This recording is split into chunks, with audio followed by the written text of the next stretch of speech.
একটা ছোট্ট গ্রামের প্রান্তে ভাঙা বাঁশের ঘরের নিচে দুইটা নিষ্পাপ পাপী থাকত, একজন ভাই আর তার ছোট বোন।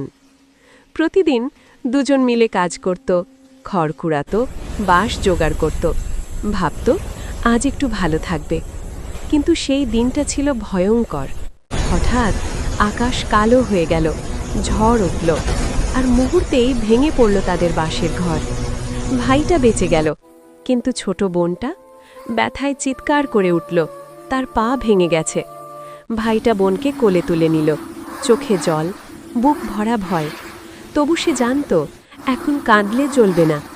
ভাঙা ঘরের ভেতর বোনটাকে শুইয়ে রেখে সে বেরিয়ে পড়ল কাজের খোঁজে। কিন্তু পৃথিবী সবসময় দয়ালু হয় না। কেউ তাকে তাড়িয়ে দিল, কেউ বলল যাও এখান থেকে, কেউ পাথর ছুড়ল। তবু ভাইটা থামেনি, কারণ বাড়িতে কেউ একজন অপেক্ষা করছে। অনেক ঘোরাঘুরির পর একটা ছোট্ট দোকানের সামনে দাঁড়ালো সে। দোকানদার প্রথমে কিছু বলল না, কিন্তু ভাইটার কাপা চোখ দেখে তার মন গলে গেল। বলল, ঠিক আছে, কাজ করো। সারা দিন ভাইটা কাজ করল, ঝাড় দিল, পরিষ্কার করল।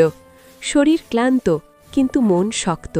দিন শেষে দোকানদার তার হাতে কিছু টাকা দিল। টাকা হাতে নিয়েই ভাইটা এক মুহূর্তও দেরি করল না। সে দৌড়ে গেল ওষুধের দোকানে, ওষুধ কিনে ফিরল বোনের কাছে। নিজের ছোট্ট হাতে বোনের মুখে ওষুধ খাইয়ে দিল। সারা রাত সে বোনের পাশে বসে রইল। কয়েকদিন পর বোনের ব্যথা কমল, ভাঙা পা ধীরে ধীরে ভালো হলো। এক সকালে বোনটা আবার হাঁটল। ভাইটা তাকে বুকে জড়িয়ে ধরল, চোখে জল, কিন্তু এবার সেটা সুখের। ভাঙা বাঁশের ঘর, গরিব জীবন, কিছুই আর ভয় লাগল না। কারণ যেখানে ভালোবাসা আছে, সেখানে ভাইয়ের শক্তি সবচেয়ে বড় আশ্রয়।